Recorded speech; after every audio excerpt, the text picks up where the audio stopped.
Property ગમી ગઈ પણ ટોકન આપવાની ઉતાવળ જરાય ના કરતા. નમસ્કાર, હું પુનિત મણપરા પ્લોટઝો રિયલિટીથી. આજે આપણે જાણીશું ટોકન મની એટલે શું. પ્રોપર્ટી ખરીદવાની ગંભીર ઈચ્છા દર્શાવવા માટે આપવામાં આવતી શરૂઆતની રકમ. ટોકન આપતા પહેલા બધા જ જરૂરી ડોક્યુમેન્ટ ચેક કરો. વેચનાર કાયદેસર માલિક છે તેની ખાતરી કરો. ટોકન આપ્યું તો રિસિપ્ટ જરૂર લો.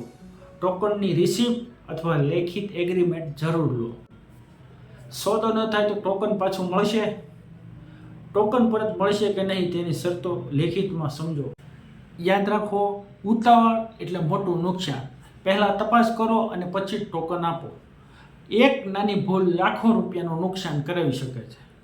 આ માહિતી ઉપયોગી લાગી હોય તો વિડીયોને લાઈક કરો, શેર કરો અને અમારી આઈડી પ્લોટઝો રિયાલિટીને ફોલો કરો.